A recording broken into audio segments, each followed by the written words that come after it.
My name is Daniel Reyes, and for 19 years I worked the night desk at a regional approach control facility in the lower Hudson Valley. We handled the small stuff: cargo turboprops, late-night corporate jets, the occasional medevac out of Albany. The big metropolitan towers got the headlines. We got the leftovers, the diverted overflow, the planes that needed somewhere quiet to come down when the bigger fields were full or weathered out. I liked it that way. I liked the small scope of it. I liked that my voice could matter to 12 aircraft an hour instead of 200. That night, the 11th of October, I came on shift at 2200 local. The break room smelled like burnt coffee and the cheap orange cleaner the contractors used on the linoleum. My relief: a quiet kid named Marcus Hale was already plugged in at the scope. He gave me a nod without taking his eyes off the screen, which was how Marcus said hello. He was 26, ex-Air Force enlisted, and he had the steadiest hands in the building. Beside him sat Priya Okafor, our supervisor that evening, headset hanging around her neck, reading a paperback she'd been reading for 3 weeks. She looked up when I sat down and said, "You hear about Atlanta?" I hadn't. I'd been asleep most of the day. My wife Elena had been at her sister's in Poughkeepsie since Sunday, and the apartment had been quiet enough to let me drift through the hours like a man underwater. "Ground stop," Priya said. "Started around 1800. Some kind of medical thing in the terminals. They were rerouting everything to Charlotte and Nashville.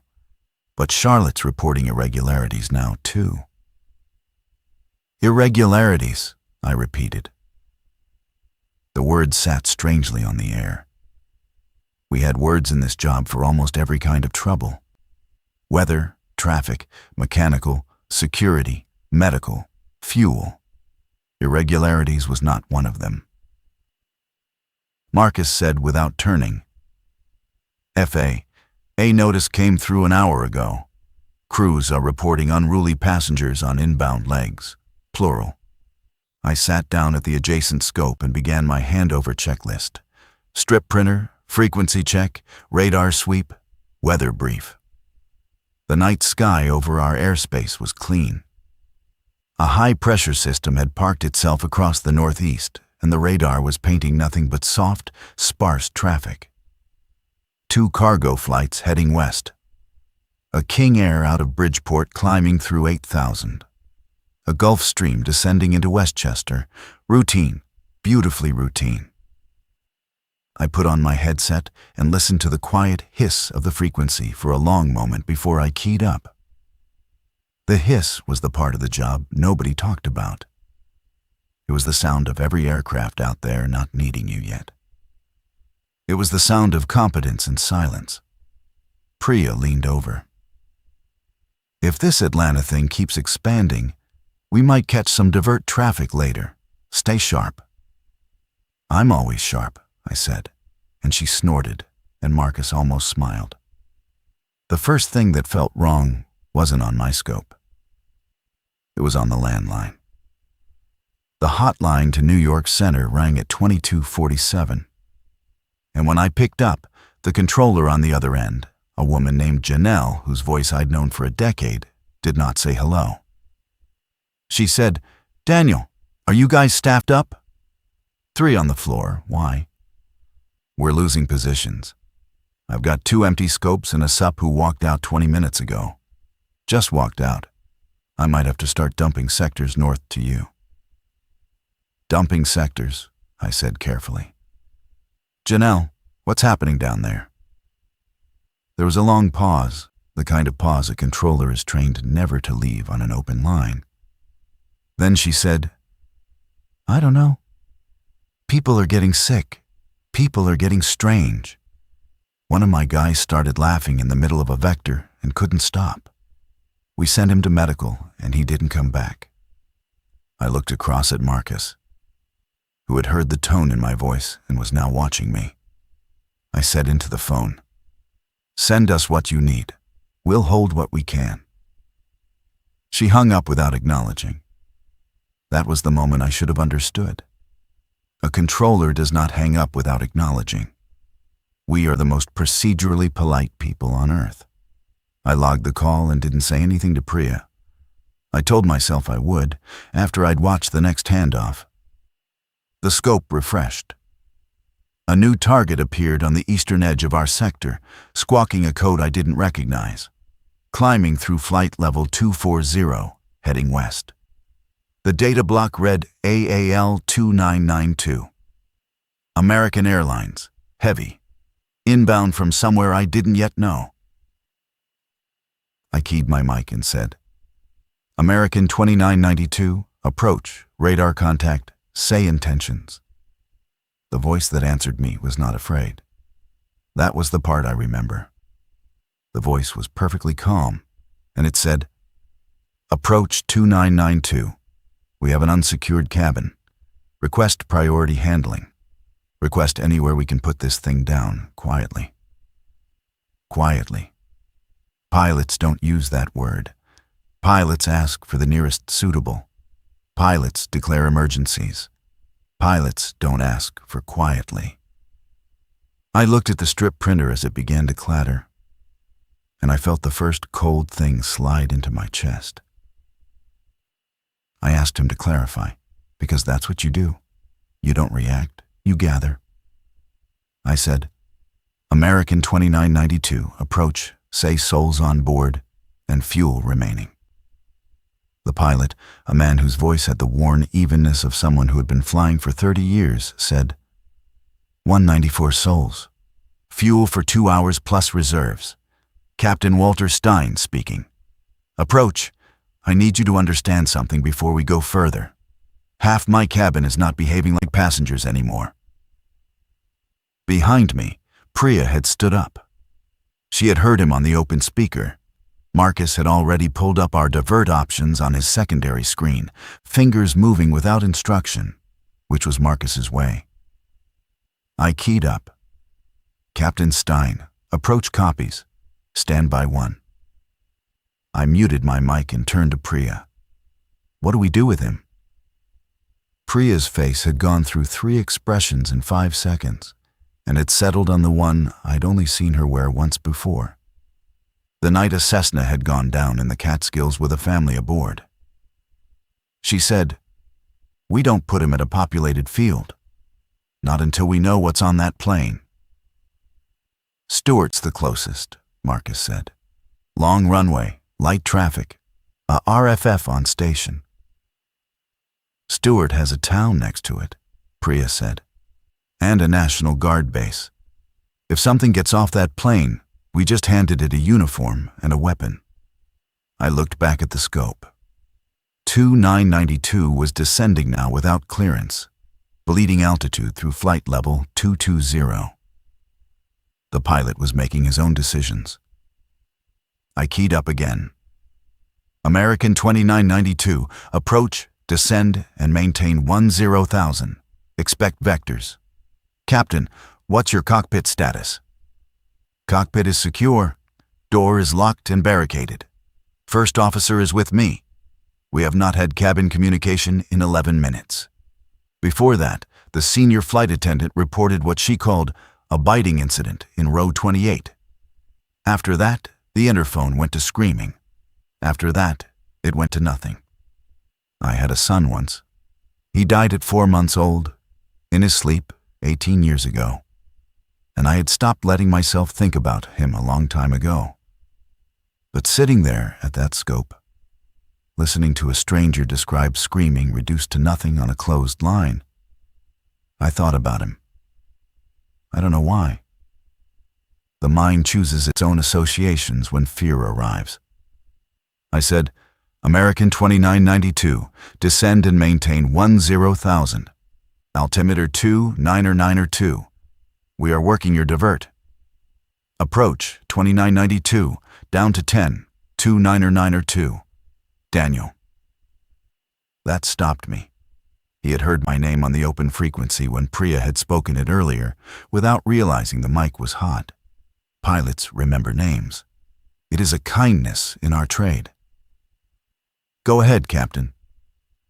Daniel, I need you to know something. If we land this thing at a populated field, you are going to be responsible for what walks off it. Do you understand me?" I understood him. Priya said very quietly, "Tell him to hold." I keyed up. "Captain Stein, approach. Fly heading 270. Descend and maintain 8,000. We are coordinating your handling. Maintain present heading. 270, down to 8, 2992. Marcus had pulled the data on the flight. Originated at Miami International, scheduled into LaGuardia, in the air for 2 hours and 40 minutes. Departed before the Atlanta ground stop. Departed before any of this had a public name. The hotline rang again. I picked it up expecting Janelle. It wasn't Janelle. It was a voice I didn't recognize, identifying himself as a supervisor at Boston Center, asking if we could accept handoff of 3 additional aircraft from sectors that were now uncovered. 3. He said the word like it was costing him something. "Send them," Priya said over my shoulder. "We'll figure it out." I told him to send them. He said thank you. And the way he said thank you was the way a man says thank you when he is about to stop being the one who has to decide. Then he was gone. Marcus said, "Daniel, look at the news." He had pulled up a feed on his phone against every rule we had about devices on the floor. I didn't reprimand him. I looked. The footage was from a terminal somewhere. I couldn't tell where. And it showed people running. And people who were not running. And the people who were not running were doing something to the people who were. The clip was 12 seconds long. It looped. I gave the phone back to him and put my hand on my headset and listened to the hiss of the frequency for 1 more second. The last second of the old job. Then I keyed up and began the work of the new one. By 23:15, we had 9 aircraft in our sector and no clean field to send any of them. LaGuardia had declared a security event and was refusing all traffic. JFK had gone dark on the landline. Newark was accepting. But Newark was accepting because Newark did not yet know what was about to come through its doors. And I was not going to be the man who told them by handing them a plane full of it. I had Captain Stein in a holding pattern at 8,000 over a stretch of empty hills west of the Hudson. He was burning fuel and he knew it, and he had not asked me again where I was going to put him. He was waiting for me to be ready. That patience was the worst part. I would have preferred a man who argued. A second flight checked in at 23:22, Republic 5810, a regional jet out of Washington National. 87 souls, captain reporting 1 passenger restrained by other passengers, situation contained, fuel for 90 minutes. A third checked in 8 minutes later, Delta 1147 out of Chicago. 162 souls, captain reporting no incidents in the cabin, but unable to raise his dispatch and asking us, "Please, where the hell to go?" I gave Delta 1147 to Marcus. I kept Stein. Priya took Republic and started working the landlines. The strip printer would not stop. Every minute, another aircraft entered our sector, handed off from a controller somewhere east who was either overloaded or no longer at their station. I did not have time to ask which. I built holding stacks. I built them at altitudes I had never used. I put a Citation at 4,000 over a reservoir, and a King Air at 6,000 over a state park, and a Gulfstream at 12,000 over a town I'd grown up in. And I prayed, in the part of myself that still remembered how, that none of them ran out of fuel before I figured out what to do. At 23:41, the building shuddered. Not violently. A low, distant thump that traveled through the floor and into the chair. Marcus's head came up. Priya looked at the ceiling. "That was outside," she said. That was a long way outside. The phone on Priya's desk rang. She picked up, listened, and her face did the thing again. The Catskills face. She said, "Yes, yes, understood."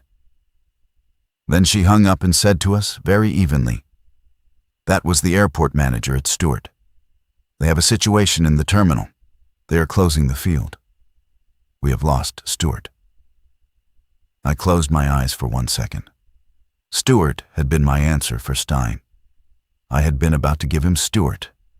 I had been about to put 194 souls onto a runway next to a town and tell myself I had done my job.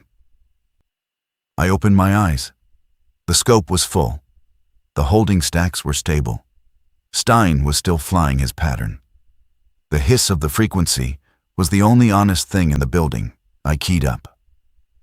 "American 2992 approach." "Go ahead, Daniel." "Captain, Stewart is closed. I am working alternates. Maintain present holding. Confirm fuel. 1 hour 40, 2992. "Copy. Stand by." I unkeyed. Priya was beside me. She said, "Lo, we have to start telling them no." "No to what?" "No to landing. The ones with infected on board. We have to start telling them no." I looked at her. I had known Priya Okafor for 11 years. She had buried 2 parents, a husband, and a brother in that time. And she had never missed a shift. She was the most procedurally sound person in the building. And she was telling me to violate every instinct the job had ever given us. "They have fuel for 2 hours, I said. "What do you want me to tell them to do with 2 hours? She didn't answer. She didn't have to. The answer was the answer. And we both knew it. And neither of us was ready to say it yet. Marcus, from his scope, said, "Daniel, Delta 1147 is asking for clearance to JFK. He says he can see lights there from Cruz. He says he's going in with or without us. Tell him to hold." He's not holding. I looked at the scope. Delta 1147 had begun a descent toward JFK on his own. He had broken from his pattern. He was below us now in the structure of my sector, dropping through 9,000 toward an airport that had not answered a phone call in 40 minutes. There were 162 souls aboard who, as far as anyone knew, were healthy. I keyed up on Delta's frequency. I said, "Delta 1147, approach. JFK is uncontrolled and unconfirmed. Recommend you climb and re-enter holding." He said, "Approach, 1147. We appreciate it, but we are landing. Wife and kids are in Queens. I'm not dying in your sky." I unkeyed. I watched him descend. I watched the data block sink through 8,000, then 7, then 6. At 4,000, he switched to JFK tower frequency, and I lost him. Marcus and I stared at the scope until his target merged with the field and held there. And then we did not know if he had landed safely or crashed, or simply stopped moving because he was on the ground and alive, or because he was on the ground and not. We never heard from Delta 1147 again. Midnight came and nobody noticed. There was no shift change. There was no relief. The night supervisor for the next watch did not show up, and her phone, when Priya called it, rang into a voicemail that was full. The 2 controllers who should have replaced Marcus and me at 0100 did not show up either. By 12:15, we accepted, without discussing it, that we were the building now. Priya locked the outer door to the facility. We were on the 2nd floor of a low brick building on the edge of the field, a quarter-mile from any other structure, with a chain-link fence and a single access road. The door was not designed to keep anything out. It was designed to keep employees from accidentally walking onto the operations floor. Priya locked it anyway, because the gesture mattered, and because we had no other gestures available. I had 13 aircraft in my stacks. Marcus had 8. Republic 5810 had run her fuel down to 40 minutes and had begun to plead. Her captain was a woman named Carla Mendez, and Carla Mendez did not plead the way Stein waited. Carla Mendez was angry. "Approach, Republic 5810. I have 87 people on this airplane, and one of them is tied to a seat with belt extensions. And I'm not asking you anymore. I'm telling you, give me a runway." I keyed up. "Republic 5810, approach standby." "I will not stand by." "Captain Mendez, this is Daniel Reyes. I am the approach controller. I am also the only approach controller. I have 13 aircraft and 0 open fields. I am working it. Stand by." There was a silence. Then she said more quietly, "Daniel, I have an 8-year-old in row 4. His mother is in row 5. They are healthy. They are looking at me through the cockpit door window. Find me a runway." I muted my mic and put my forehead against the heel of my hand and breathed for 1 count of 4. Priya was on the landline with the airport manager at a small field in Sullivan County, a single-strip airport with a fuel pump and a fence, and a man named Eddie, who Priya had been talking to for 20 minutes. She put her hand over the receiver and said, "Eddie says he can take one, just one. He says the second one, and he closes the gate and goes home." "Republic," I said. "Send him Republic. She has the kid." Priya nodded and went back to the phone. I keyed up. "Republic 5810, approach. Fly heading 310, descend and maintain 4000. I have a field for you. Sullivan County, single runway, 10 approach, no tower. CTAF only. ARFF is 1 truck and 1 volunteer. You will land yourself. You will brief your passengers.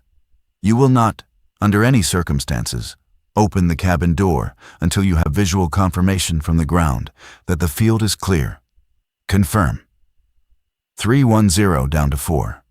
Confirmed. Daniel, thank you." "Don't thank me yet." I watched her turn. I watched her descend.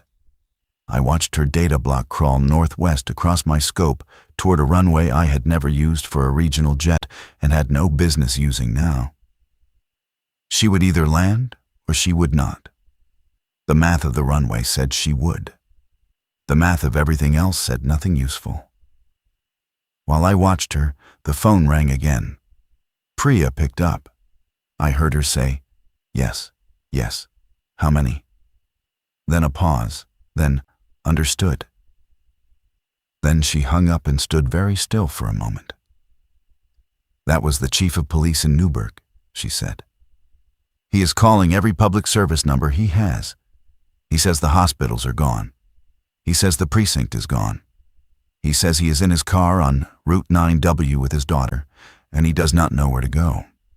He asked if we knew anywhere." Marcus, without looking up, said, "What did you tell him?" "I told him to drive north," Priya said. "I told him to drive until he ran out of road, and then keep driving." She sat down. She put her headset back on. She did not cry. I had known Priya for 11 years, and I had never seen her cry. And she did not start that night. But something in her face had moved.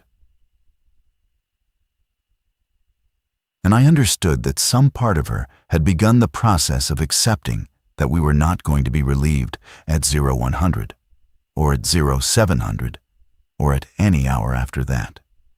Republic 5810 landed at Sullivan County at 12:37. Eddie called us at 12:41 to say the airplane was down, the engines were off, and the passengers were still inside. He said he could see a child's face in one of the windows, watching him. He said his hands were shaking too hard to hold the radio properly. He said he was going to lock the gate now, and we should not call him again. We did not call him again. At 12:52, the lights in the building flickered. They came back.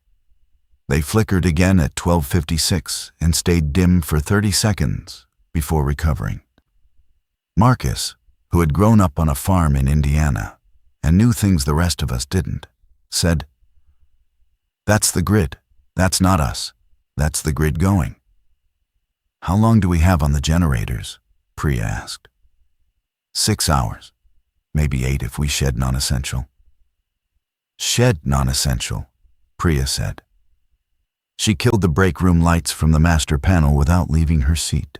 The building exhaled into a darker version of itself, lit only by the scopes and the emergency strips along the floor. The hiss of the frequency in the new dimness sounded louder. That was not possible, but it sounded louder. I had 11 aircraft now. 3 had peeled off in the last hour on their own initiative, declaring emergencies and descending toward fields I could not vouch for. 2 of those I had heard land. The third had simply disappeared from the scope at 3,000 feet over a town I knew. And I had not been able to raise him after.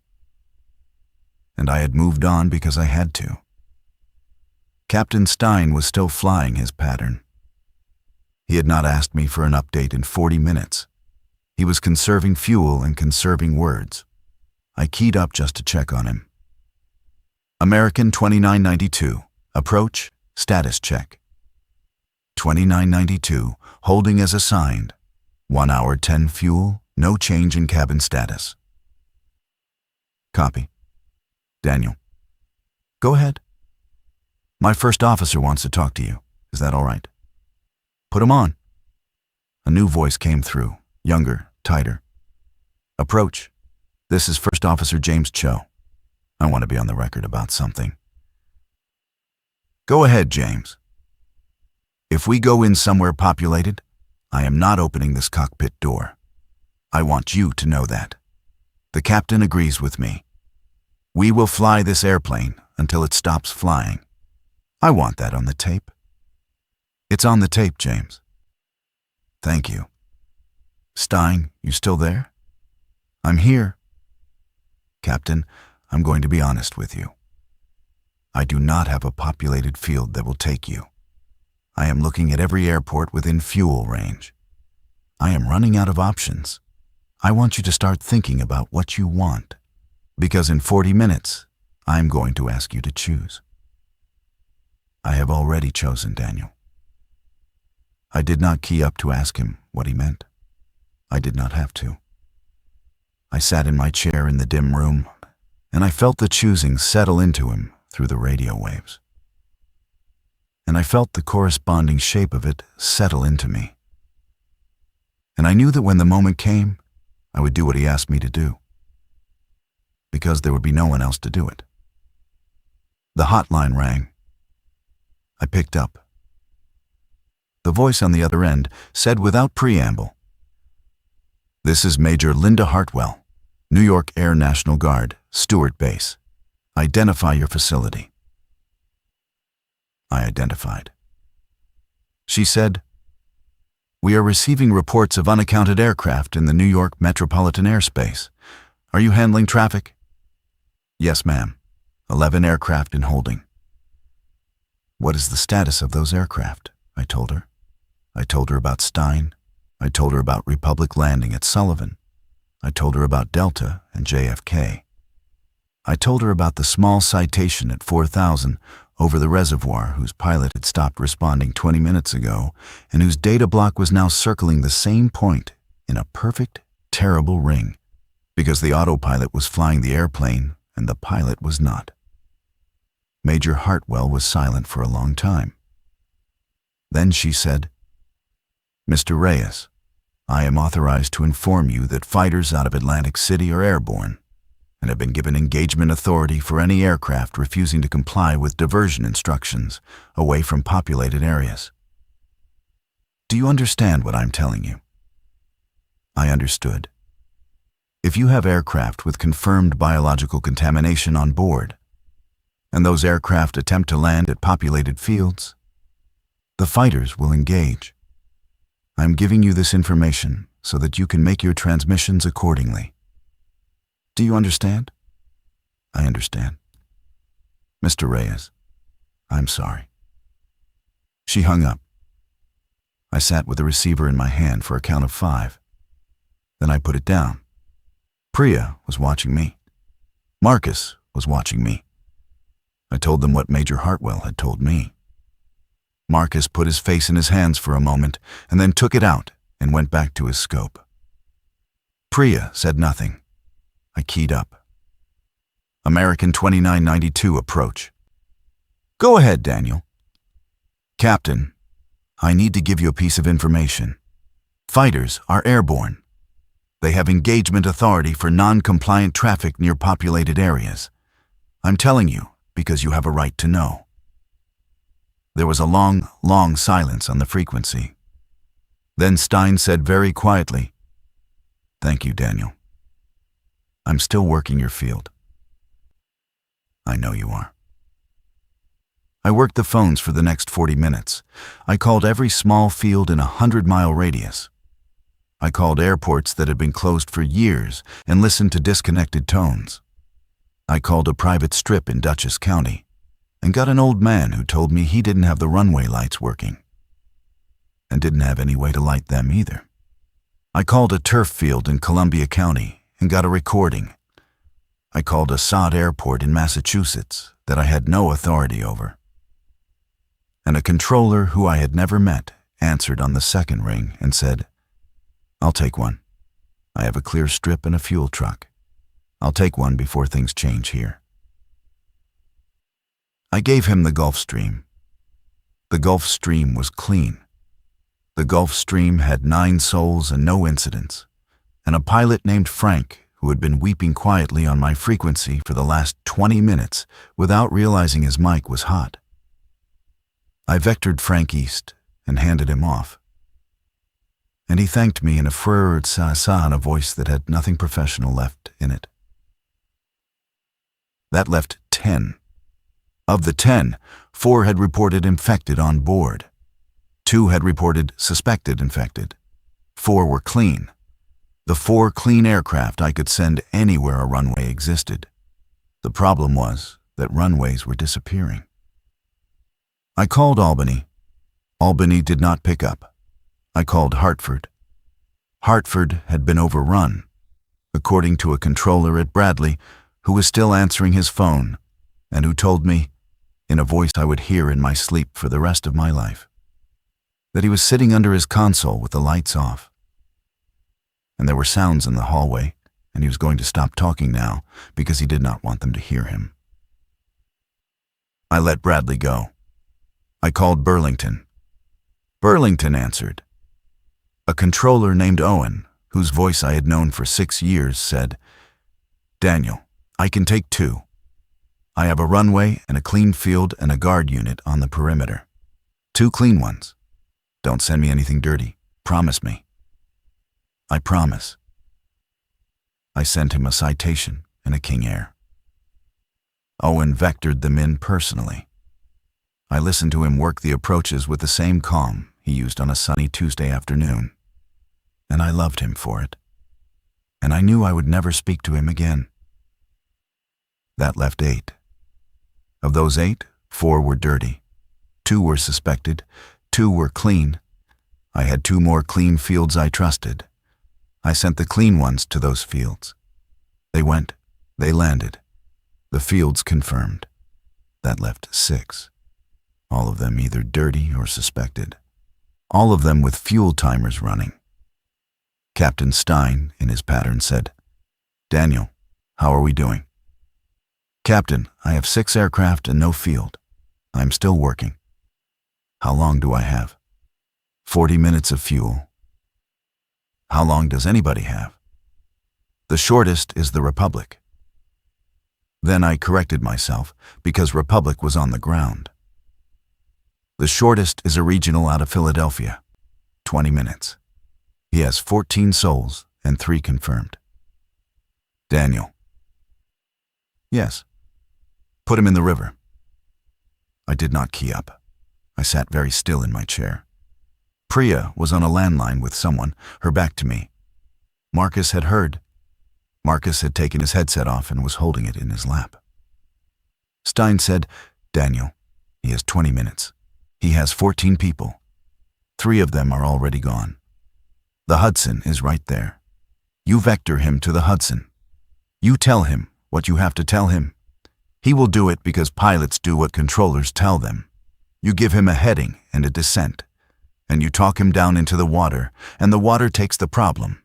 It is not pretty, and it is not kind, but it is the answer, and you and I both know it is the answer." I keyed up. I said, "Captain Stein, approach, stand by." I unkeyed. Marcus said, without looking up, "He's right." "I know he's right." Priya turned around. She had finished her call. She said, "Who's right?" I told her. She closed her eyes. She opened them. She said, "Daniel, we can't make that call. There is no one else to make it." "Then make it for the right reason. Not because a pilot told you to, because it is the right reason. Tell me the right reason."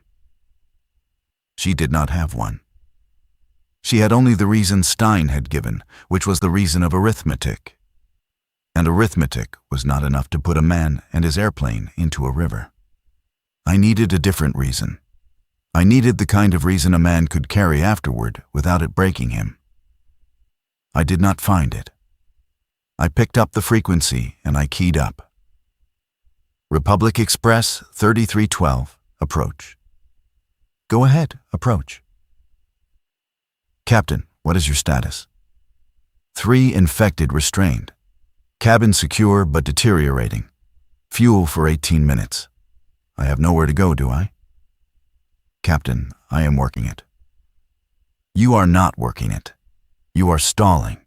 Tell me the truth." The truth. There was a kind of mercy in the asking. I felt it land in me like a hand on the shoulder. I keyed up. "Captain, what's your name?" Aaron Pell." "Aaron, I do not have a field for you. There is no field. There is the river. If you take it down into the river, the airplane will sink, and the contamination on board will not reach anyone." There was a silence. Then he said, "What about my passengers?" "Aaron, your passengers were going to die wherever you put down. You know that." "I know that. Aaron, I am sorry. I am so sorry. I will stay on the frequency. I will talk you through it. You will not be alone." He was quiet for a long time. Then he said, "All right, Daniel, vector me." I vectored him. I gave him a heading to the river and a descent profile and a speed. And I talked to him about his daughter, who was 4 and whose name was B, and about his wife, who was a music teacher, and about a trip they had taken to Maine the summer before.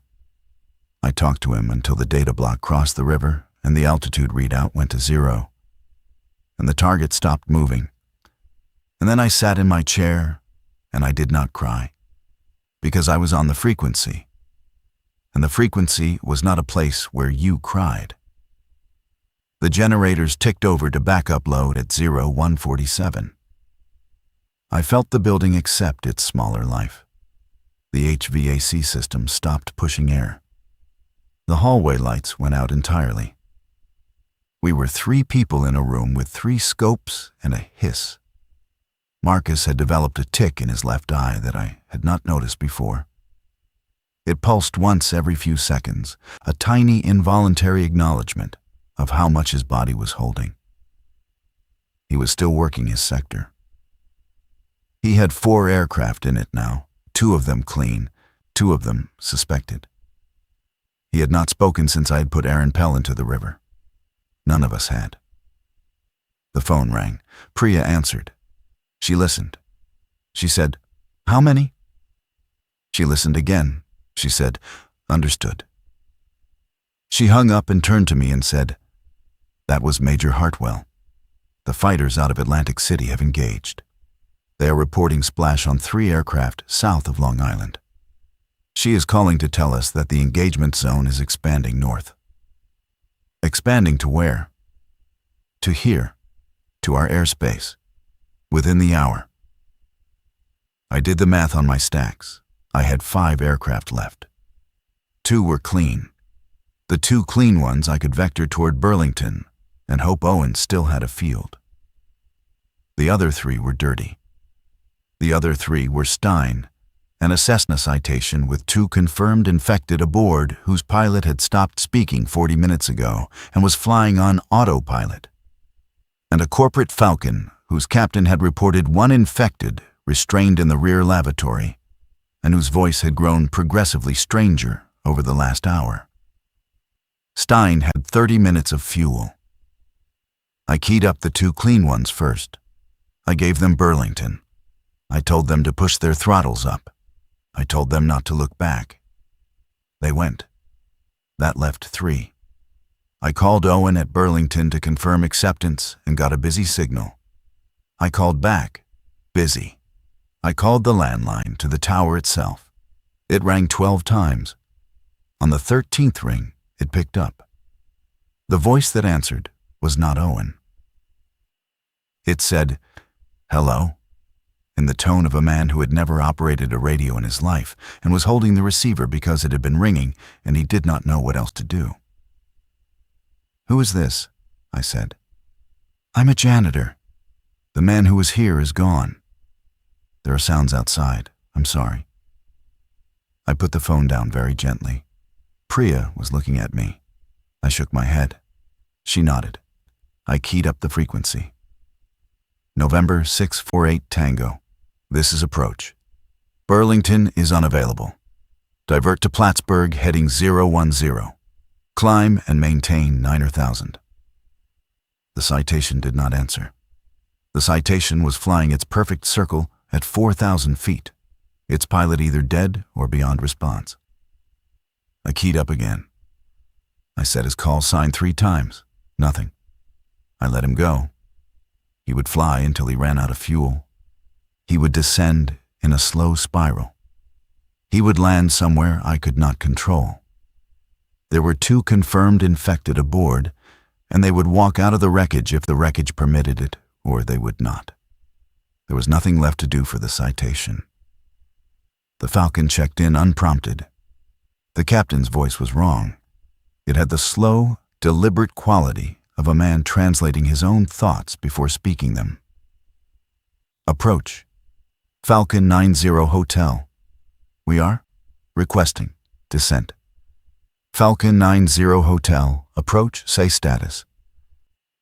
Status is fine. Captain, are you all right? I am fine. I muted my mic. I looked at Priya. Priya said very quietly, "He's been bitten. He's still flying. He's still flying because he's a pilot. But he's been bitten." I unmuted. I said, "Falcon 90 Hotel, fly heading 180, descend and maintain 4,000, vectors for the coast." There was a long pause. Then he said, 180, 4,000. He turned. I watched the data block begin its slow drift south toward the open Atlantic. I did not know if he understood what I was doing. I did not know if any of him was left to understand. I was sending him out over the ocean because the ocean was the only place I could send him. Where his airplane, when it eventually fell, would not fall on anyone. It was not mercy. It was not justice. It was the thing I had available. That left Stein. At 0217, the eastern horizon, through the long window of the operations floor, began to show a glow that was not the dawn. The dawn was 3 hours away. The glow was something burning, something large, somewhere across the river. Priya stood at the window for a long moment, and then came back to her seat without comment. Marcus said, "I have movement on the perimeter." "Where?" "Camera 3, the access road." We had 4 cameras feeding to a small monitor near Priya's desk. Marcus pulled up camera 3. The image was grainy and unlit by a single sodium lamp at the gate. 2 figures stood at the chain-link fence. They were not moving in the way that people who arrive at a gate move. They were standing very still, facing the building, their heads slightly tilted, as if they were listening. A third figure joined them, then a fourth. They came up the access road, Marcus said, from town. Can they get in? Priya asked. The gate is locked. The fence is 6 feet. They don't look like climbers, but I don't know what they look like, really. I don't know what any of this looks like. I watched the figures on the monitor for a long count. They did not move. They simply stood, facing the building, listening. I keyed up the frequency. I had only Stein now. The citation had spiraled off my scope 10 minutes ago, descending through 3,000 and gone. The Falcon was still drifting south, beyond my sector boundary. Into airspace nobody was working anymore. Stein was the last aircraft I had. American 2992 approach. Go ahead, Daniel. Captain, status. 25 minutes of fuel. Cabin status unchanged. We are still here. Captain, I want to tell you what I have. I have one option for you, and it is not a good option, but it is the only one. There is a stretch of interstate 40 miles west of your present position. It is straight for 3 miles. It is closed in both directions because the eastbound traffic stopped moving 4 hours ago, and the westbound is empty. If you came in low and slow, and if your landing gear held, you could put the airplane down on the pavement. ARFF is not available. There is no fuel. There is no support. You would be on the ground and on your own. There was a long pause. Then Stein said, "What is on the road?" Stopped cars. Empty for the most part. Some occupants. I cannot tell you what condition the occupants are in. What is around the road? Farmland, a few houses, a small town 2 miles south. How many of my passengers do you think would survive the landing? On that pavement, with those cars, with no fire support, maybe a third, maybe less. And of those, how many are not infected? Captain, I don't know. He was quiet for a long time. Then he said, Daniel, I want you to listen to me very carefully. I have been flying for 31 years. I have put airplanes down in weather and in failures, and once with one engine and a bird in the other. I have never refused a runway, but I'm going to refuse this one. Captain, listen to me. If I land on that road, I will be putting infected on the ground 3 miles from a town. You and I both know what will happen. Some of them will walk. Some of them will run. The ones who can run will reach the town inside an hour. Whatever is happening in this country, I am not going to be the man who added to it. Captain, Daniel, I am asking you for a different vector.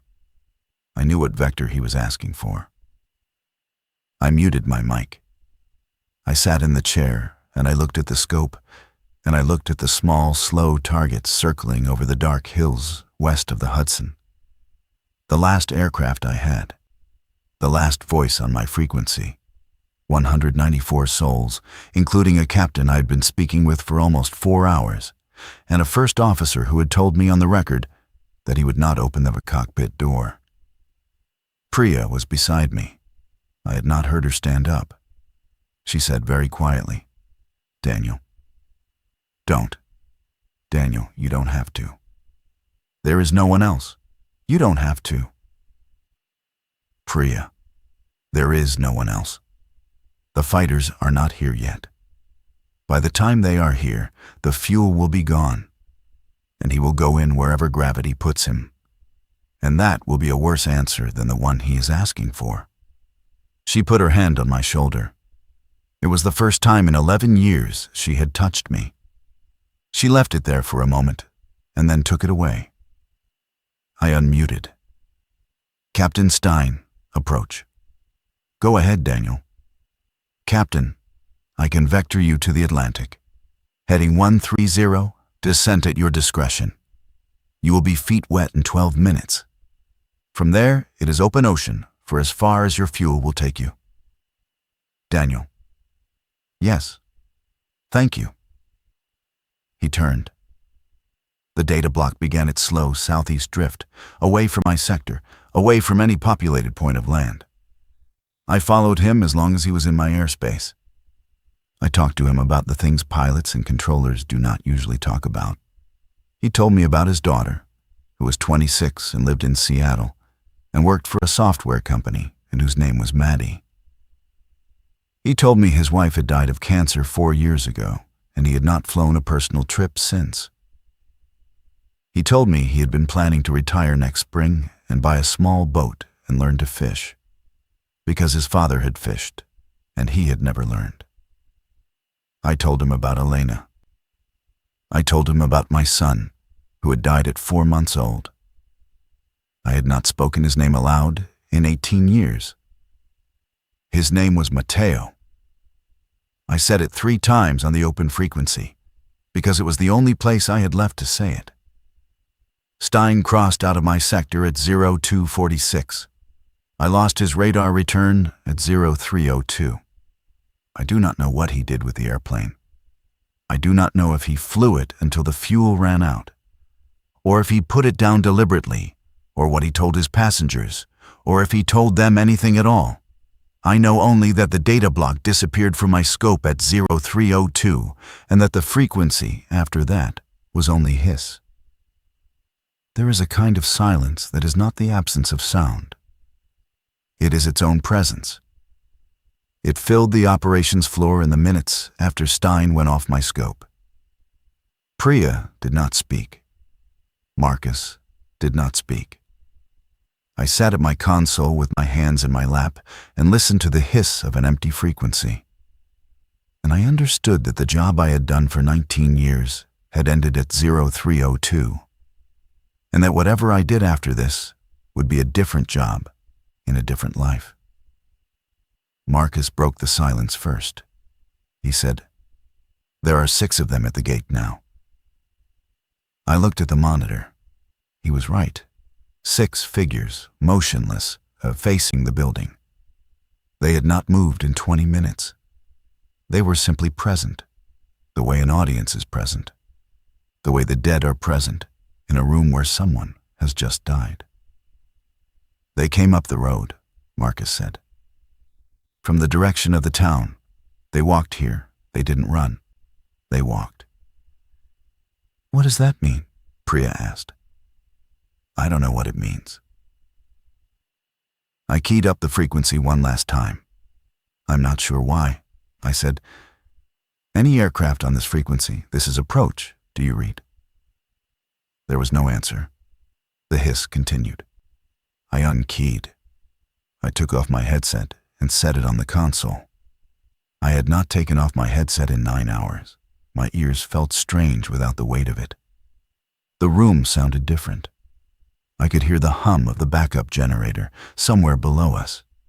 I could hear the soft tick of the strip printer, which had finally stopped printing strips. I could hear Priya breathing. "What do we do?" Marcus said. "We leave," Priya said. "We have to leave. The generators will fail in 4 hours. After that, there is no electricity in this building. After that, there is nothing for us here." "Where do we go?" "Anywhere that is not here." I stood up. My legs felt like they belonged to someone else. I walked to the window at the eastern end of the operations floor, and I looked out at the glow on the horizon, which had grown larger in the last hour and was now unmistakably the burning of a large structure or a collection of structures across the river. I could see, very faintly, the shapes of other glows further out.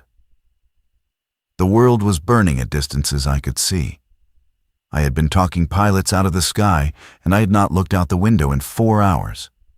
I went back to my console. I opened the drawer where I kept a photograph of Elena. I had carried that photograph in that drawer for 19 years. I took it out and put it in my pocket. I did not take anything else. Priya was at the gun safe by the supervisor's desk. We had 2 pistols in that safe. kept for a contingency none of us had ever named. She opened the safe and took out both pistols and handed one to me. I had not held a handgun in 11 years, since the certification class the FAA had required after the Airspace Authority changes. The weight of it was wrong in my hand.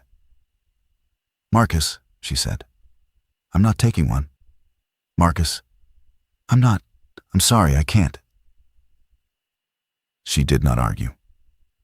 She'd put the second pistol in her own belt and closed the safe. We went down the stairs together. The hallway lights were out, and the emergency strips along the floor cast a low red glow that made the corridor look like the inside of something organic. The outer door was where Priya had locked it 3 hours ago. Through the small window, I could see the parking lot. My truck was there. Priya's car was there. Marcus's motorcycle was there. Beyond them, at the gate, the 6 figures still stood. "They will hear us when we open the door," Marcus said. "They will hear us when we start the engines," Priya said. "The door doesn't matter." She turned the lock. She pushed the door open. The night air came in. It smelled of smoke and something else I did not have a word for. We stepped out together. The figures at the gate turned their heads in unison when the door opened. They did not move otherwise. They turned their heads, and they watched us.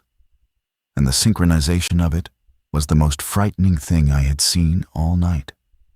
More frightening than the footage on Marcus's phone, more frightening than the silence after Stein had crossed out of my sector. We walked to the vehicles. We did not run. Priya had told us in a whisper before we left the building that running was a sound, and that sound was the thing we were trying to avoid. We walked. I unlocked my truck with a manual key because the fob would have chirped. I opened the door. The dome light came on. I had not thought about the dome light. The figures at the gate took one step forward simultaneously. I climbed in. I closed the door. The dome light went out. The figures stopped moving. Priya was in her car. Marcus was on his motorcycle, which was a problem because a motorcycle is the loudest of 3 things to start. He looked at me through my windshield. He nodded once. He was telling me he had made his decision, and I was not to wait. I started my truck. The engine turned over and caught. The figures at the gate began to run. Not all of them at first. 2 of them broke from the group and sprinted toward the fence. They did not climb it. They hit it at full speed, faces first, and the chain link buckled, and they pushed through it with their bodies as if it were tall grass. They were on the access road in 3 seconds. They were halfway to the parking lot in 5. Marcus kicked his motorcycle to life. The engine ripped open the night. The other 4 figures broke from the gate and came at a full run. Marcus did not wait for them. He throttled hard and shot past my truck and past Priya's car and onto the access road. And the 2 figures who had been first through the fence turned and ran after him, because he was the loudest thing, and they followed the loudest thing, Priya was already moving. She drove out of the lot at speed, not waiting for me, not looking back. And I understood that this was not abandonment. This was the protocol we had not written down. The protocol that said, when the building falls, you do not coordinate, you simply go. I put the truck in gear. I drove. The 4 remaining figures came after me. I watched them in the side mirror. They ran with a coordination that was wrong, a kind of pack rhythm that ordinary humans do not have. I drove faster. The access road curved. I lost them round the curve. They did not appear again. I drove north. I did not know where I was going. I drove until I came to a small road I knew. And I took it, because it led to a stretch of state forest where I had once camped with Elena. And because I needed to be moving towards somewhere, even if the somewhere was only a memory. I drove for 2 hours. I passed cars on the road, some moving, some stopped, some burning. I passed a school bus that had jackknifed across a county road, and I did not look at the windows. I passed a man walking on the shoulder with a child in his arms, and I did not stop. And I have carried that not stopping with me since. And I will carry it until I die. I told myself I could not afford to stop. I told myself the man might not be what he appeared. I told myself things that were not true, because the things that were true were unbearable. At dawn, I reached Poughkeepsie. The bridge was choked with stopped vehicles. I left the truck and walked.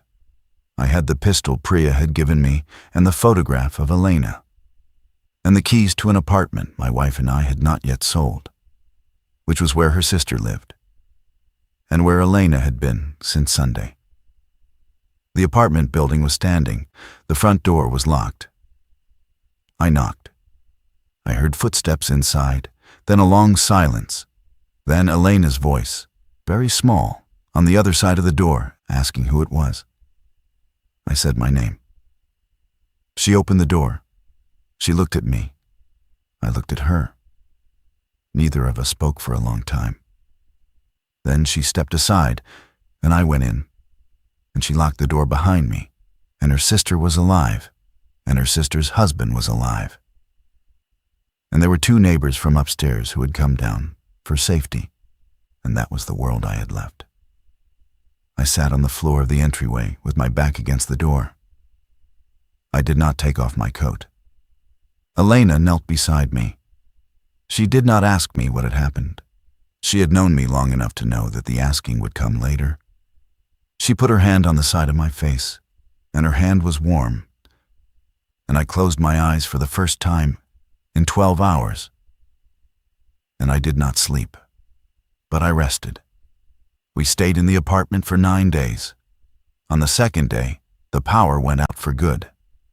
On the 3rd, the water pressure dropped to nothing, and we began rationing what was in the bathtub Elena's sister had filled when the news had first started reporting Atlanta. On the 4th, the radio finally produced something other than static. A recorded message from the Federal Emergency Management Agency directing all civilians to shelter in place and await rescue. The message played for 3 hours and then stopped. On the 5th day, the neighbors from upstairs left. They had family in Vermont, and they thought they could reach them. They took the stairs down to the lobby, and we watched them from the window as they crossed the street and walked north. And we did not see them again. On the 6th day, Elena's sister's husband, whose name was Hector and who had been a paramedic for 16 years, told us that he had heard movement in the building on the floor below us, that he was certain was not human. He had been listening at the door for hours, and the movement had a rhythm to it that he recognized from the footage he had seen on his phone before the networks failed. We did not leave the apartment, but we stopped making noise. On the 7th day, I sat by the window and watched the street. I had not spoken much since I had arrived. Elena had not pressed me. She brought me water and she brought me food, and she sat beside me sometimes, and that was enough.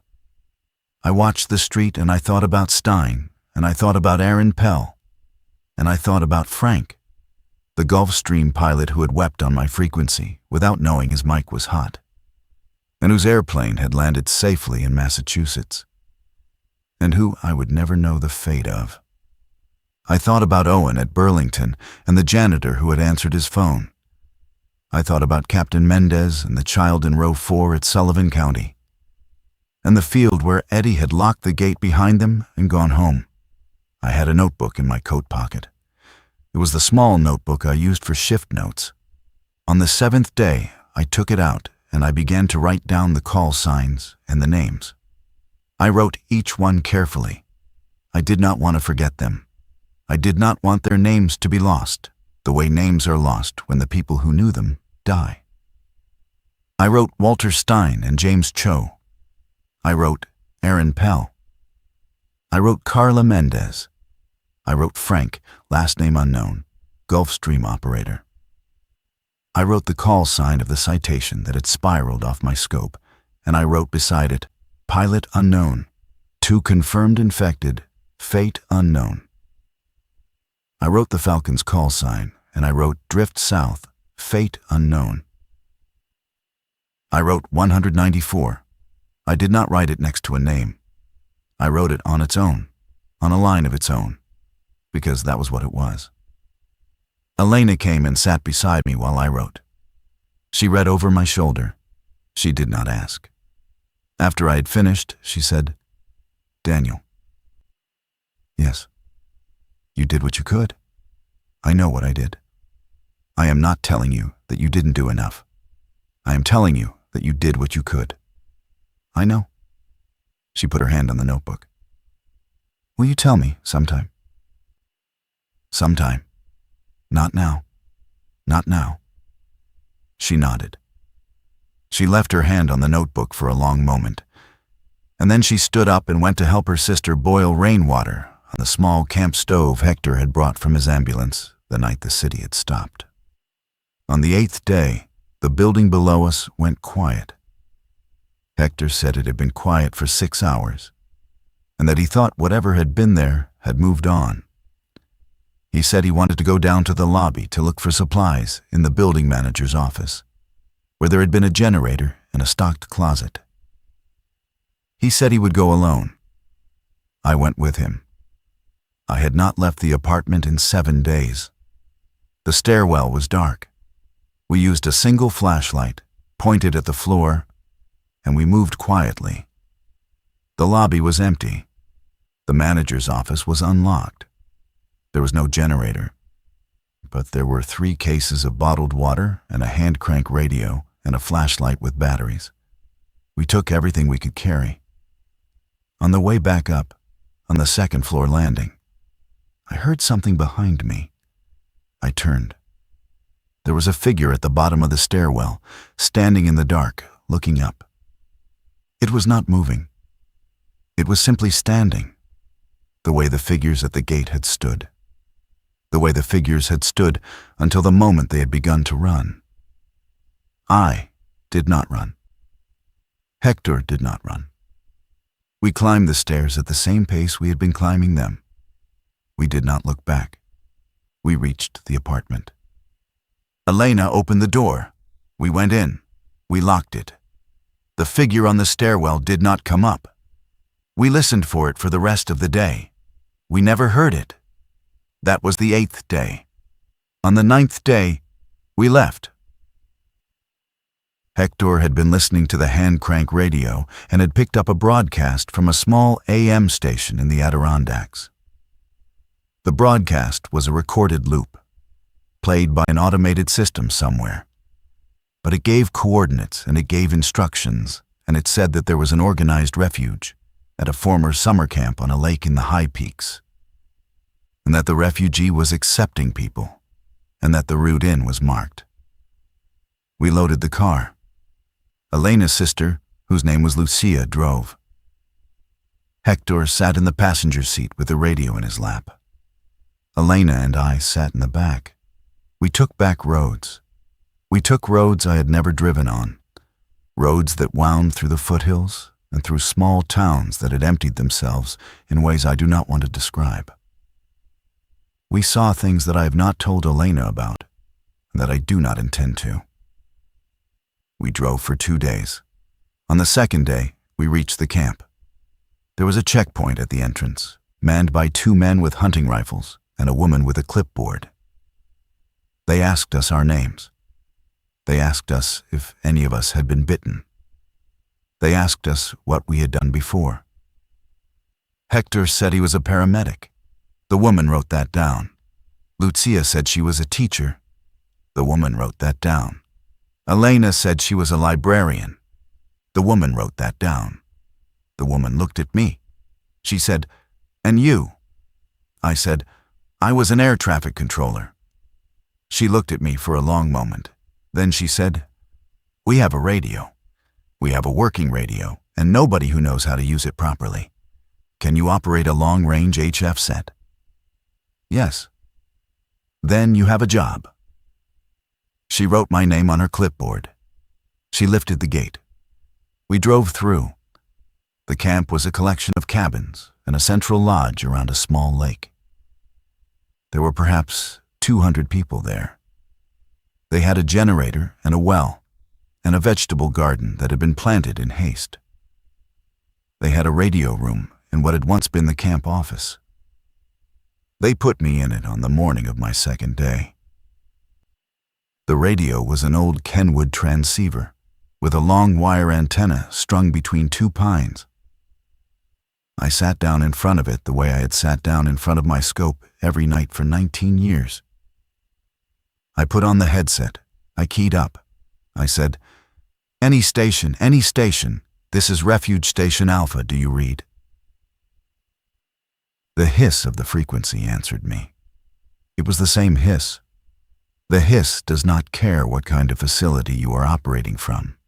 It does not care whether you are a regional approach controller or a man at a summer camp with a Kenwood transceiver and a wire antenna. The hiss is the same hiss. The hiss is the sound of every voice out there not needing you yet. I listened to it for a long time before I tried again. I had not realized, until I heard it, how much I had missed it. I worked the radio for 10 hours that first day. I made contact with 3 other stations. One was a hospital in Toronto that had organized itself into a defensive perimeter and was running on solar. One was a man on a fishing trawler off the coast of Maine who was alone and who had been broadcasting into the empty air for 9 days, hoping someone would answer. One was a woman in West Virginia, a former Marine, who had collected 12 children at a school and who was holding them and who needed to know if there was anywhere to bring them. I told the woman about the camp. I gave her the route. I told her it would take her 4 days and that the roads were what they were. But that there was a checkpoint and a woman with a clipboard and a gate that would lift. She thanked me. She said, "What's your name?" "Daniel Reyes." "Daniel, thank you. Thank you for being on this frequency. Thank you for being on it too." I worked the radio every day after that. It became my job. Elena helped in the garden. Lucia taught the children. Hector ran a small clinic out of one of the cabins. We were not happy, because happiness was not available. But we were doing things, and the doing of things was the closest thing to grace that I have ever known. The woman from West Virginia arrived on the 7th day after my call. She had 11 children with her. One had been lost on the 2nd day to something she did not describe, and I did not ask. The children were thin and quiet, and they looked at the adults with the kind of attention that children do not usually have. The woman herself was younger than I had thought from her voice. She was perhaps 30. She found me in the radio room on her 2nd day at the camp. She stood in the doorway and looked at me for a moment before she spoke. "You're the controller," she said. I was. "I want to thank you in person." "You don't have to." "I do. I want to. I was on that frequency for 9 days before you answered. I want you to understand what 9 days of nobody answering does to a person." And then you answered. I did not know what to say. I had spent 19 years answering frequencies. The answering had been the job. I had never thought of it as a thing that could be received as a gift. She sat down in the chair next to mine. She looked at the Kenwood. She said, "Were you working the night it started?" I was working the night it started. "How many?" "How many what?" "How many did you talk to?" I had not been asked that question. I had not been ready to be asked it. I opened my mouth and I closed it, and I saw it. I opened it again, and the answer that came out was the only honest answer. "I don't know," I said. "I don't know how many. I know the ones I remember. I have them in a notebook. Will you tell me one? Why? Because they should be told. Because telling them is the thing we do for the dead. I thought about it for a long moment. Then I told her about Aaron Pell. I told her about his daughter Bea, who was 4. I told her about the music teacher wife and the trip to Maine. I told her about the river and the descent and the way I had stayed on the frequency until the target stopped moving. I had not told the story aloud to anyone. I told her, and she listened, and when I was done, she did not say anything for a long time. Then she said, "Thank you for telling me." Why? Because now I will remember him too. And because there will be other people I will tell, and they will remember him. That is the only thing we have left for them. She stayed in the radio room with me for another hour. We did not speak much more. She listened to the hiss with me. When she left, she put her hand on my shoulder briefly, and then she went. That night, I told Elena. I told her about Aaron Pell, and about Stein, and about James Cho, and about Frank in the Gulf Stream, and about Carla Mendez and the child in row 4. I told her about the citation that had spiraled, and the Falcon that had drifted, and the fighters out of Atlantic City, and Major Hartwell, and the janitor at Burlington who had answered the phone. I told her about Priya, who had touched my shoulder for the first time in 11 years, and about Marcus, who had not taken the pistol, and who I had not seen since the night of the 11th, and whose fate I did not know and would never know. I told her about Mateo. I told her I had said his name 3 times on the frequency before Stein had crossed out of my sector. I had not spoken Mateo's name to Elena in 18 years. I had thought, all that time, that the not speaking was the way I was protecting her. I understood that night that it had not been the way I had been protecting her. It had been the way I had been protecting myself. Elena did not cry. She listened. When I was done, she said, "Daniel, you did what you could.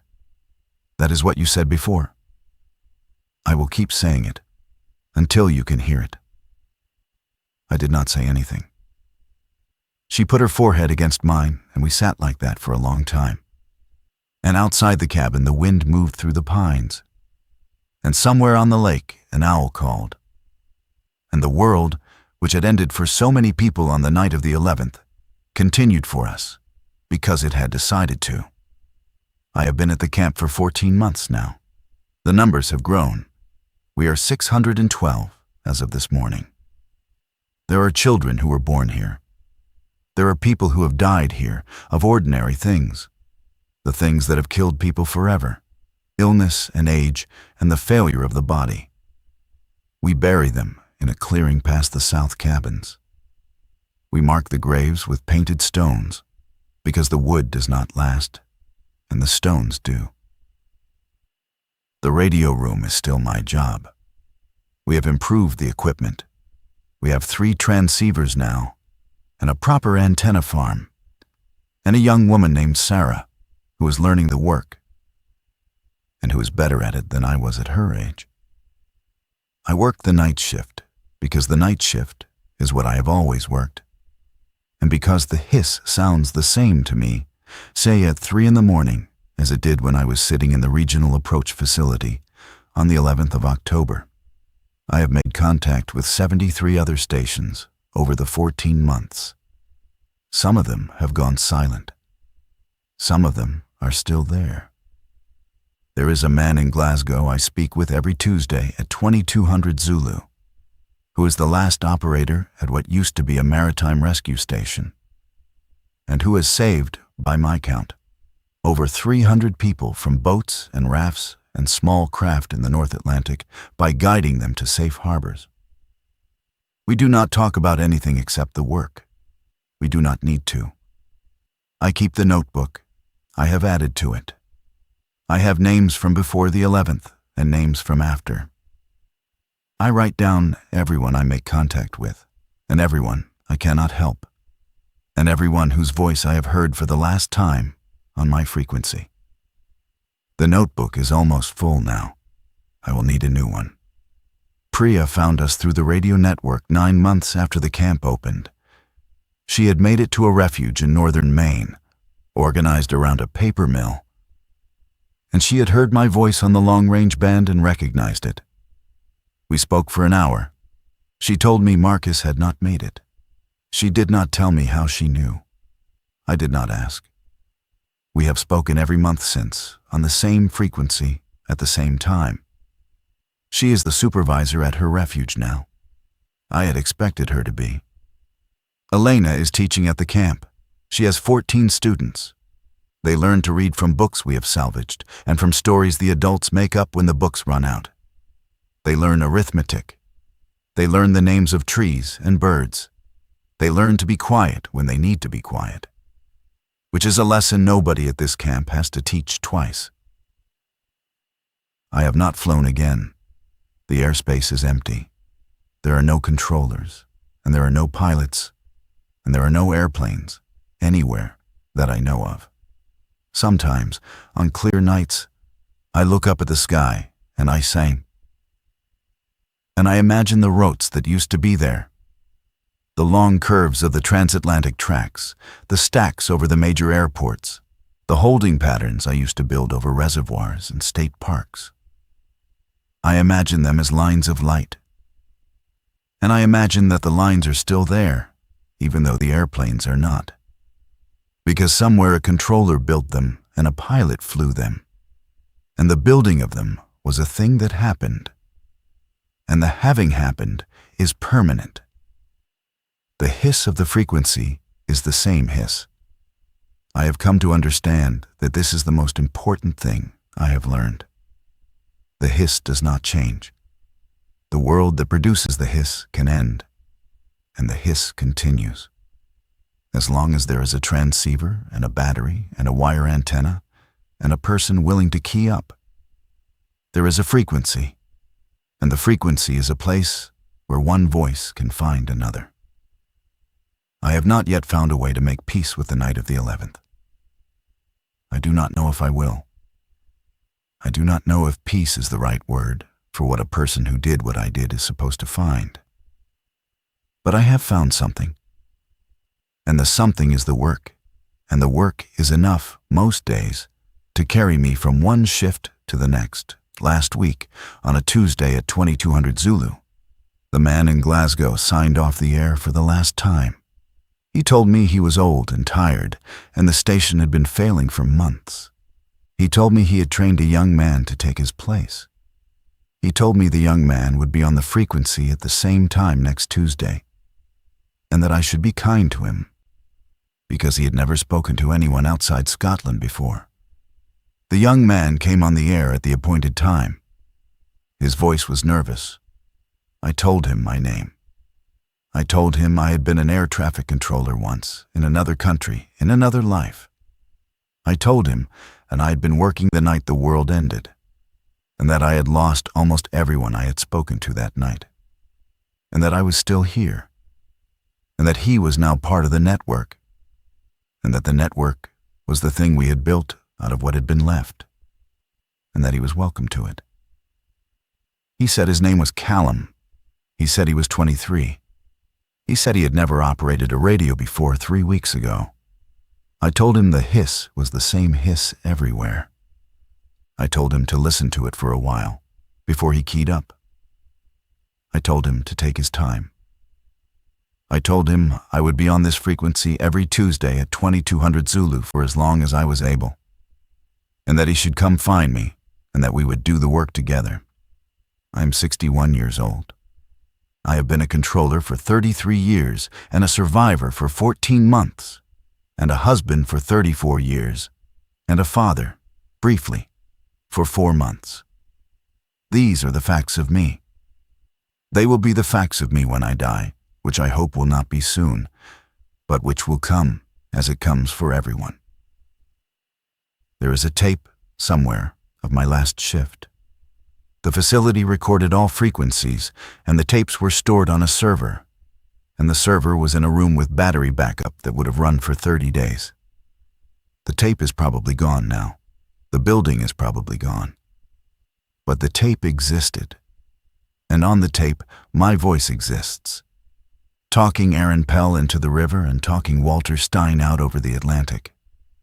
And on the tape, my voice says my son's name 3 times, after 18 years of silence. Because the frequency was the only place I had left to say it. If the tape still exists, somewhere on a dead server in a dark room, then Mateo's name still exists on it, and Aaron's name, and Walter's, and James Cho's, and all the others. They exist as recordings of a voice that was trying, in the only way it knew how, to do something decent in a night that did not permit decency. That voice was mine. I am proud of it. I am also haunted by it. Both of these things are true, and both will remain true. And I have stopped trying to choose between them. The frequency is open. I am still on it. If you are out there, key up. I will answer.